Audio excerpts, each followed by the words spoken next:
नमस्कार दोस्तों, आज की हमारी वीडियो होने वाली है वाई बिहार है सो मैनी आईएएस ऑफिसर्स। ज़्यादातर यूपीएससी के एग्ज़ाम को क्लियर करने वाले, मेंस प्रीलिम्स इंटरव्यू के बाद पहुंचने वाले 90% अधिकारी बिहारी होते हैं। और अगर यानी कि जो बिहार से बिलोंग करते हैं वो यूपी सबसे ज़्यादा आईएएस ऑफिसर्स प्रोड्यूस करने वाला राज्य है इंडिया का बिहार है। आईएएस ऑफिसर्स का पहले कहते थे आईसीएस, इंडियन सिविल सर्विस। उसकी ब्रिटिशर्स ने स्टार्ट किया ताकि वो इंडिया को अच्छे से मैनेज कर पाए। और ऐसे ही बहुत सारी सेलिब्रिटी, मतलब बहुत सारे फ्रीडम फाइटर्स आईसीएस के एग्ज़ाम को पास कर चुके थे, जैसे कि भीमराव अम्बेडकर, सुभाष चंद्र बोस और महात्मा गांधी।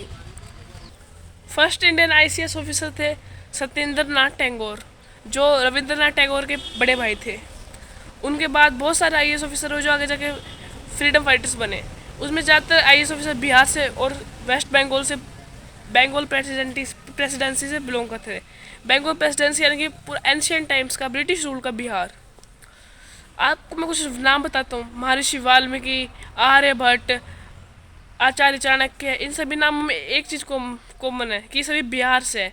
ये एंशियंट टाइम के इतने बड़े बुद्धिजीवी थे कि उन्होंने बिहार को बिहार के साथ पूरे देश को सोने की चिड़िया बना दिया था। और आज बिहार की गरीबी, सस्टेनेबल डेवलपमेंट गोल, सबसे पुअर परफॉर्म करने वाला, सबसे गरीब देश, सबसे गरीब राज्य, सबसे कम लिटरेसी वाला राज्य बिहार है, जिसमें वुमेन सबसे ज़्यादा, वुमेन पर अत्याचार होता है, बिहार है।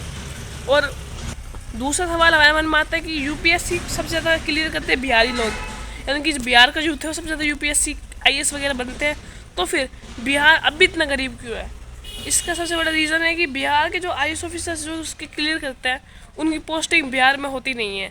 अगर आप मान लो किसी एक पार्टिकुलर रीजन से हो, आपको उस रीजन की सारी कमियां पता होगी, लेकिन बिहार के जिन लोगों को पता होता है वो आईएएस ऑफिसर बनते तो उनकी पोस्टिंग्स और जगह पर होती है, और जो और जगह के लोग होते हैं उनकी पोस्टिंग बिहार में होती है। ये पूरा एक अलग तरह का गेम है। इसको ये एक स्कैंडल है। अगर भारतीय सरकार ने इसको जल्द से जल्द ठीक नहीं किया तो फिर बिहार में ऐसे गरीबी बढ़ती रहेगी। बिहार में ज़्यादातर लोग मानते हैं कि फिर 1980s और 1990s के बीच का दशक था, जो डिकेड थी, वो गुंडा राज था, क्योंकि उसमें बिहार में चोरी चकारी इतनी तोड़ फोड़, माफियाज और गैंग्स थी कि बिहार में रहना मुश्किल हो चुका था। इसलिए बहुत बड़ी बड़ी कंपनी जैसे कि टाटा बिरला, इन्होंने बिहार में प्लांट की छोड़कर महाराष्ट्र, मुंबई इनमें लगाने स्टार्ट किए। ऐसी same to same situation Uttar Pradesh की थी, लेकिन उत्तर प्रदेश ने तरक्की की और उत्तर प्रदेश फिलहाल एक अच्छी पोजीशन में है। और यहाँ तक कि सबसे ज़्यादा नंबर 2 में सबसे ज़्यादा richest Indian state Uttar Pradesh है। यहाँ तक कि वो 1 ट्रिलियन को भी क्रॉस करने वाला है। ऐसे ही बहुत सारे स्टेट्स तरक्की कर रहे, लेकिन बिहार के साथ ऐसा नहीं हो पाया। और दूसरा इसलिए वहाँ के लोगों ने सिर्फ एक ही बात सोची कि अगर आईएएस ऑफिसर बन जाएगा, सरकारी नौकरी लग जाएगी तो फिर कुछ सक्सेस हो जाएंगे। उनके लोगों का जो पुराना दिमाग था, पुरानी सोसाइटी थी, पुराना माइंड था, उन्होंने सोचा कि अगर गवर्नमेंट जॉब लग गई तो हमारी गरीबी दूर हो जाएगी, सरकारी नौकरी चाहिए।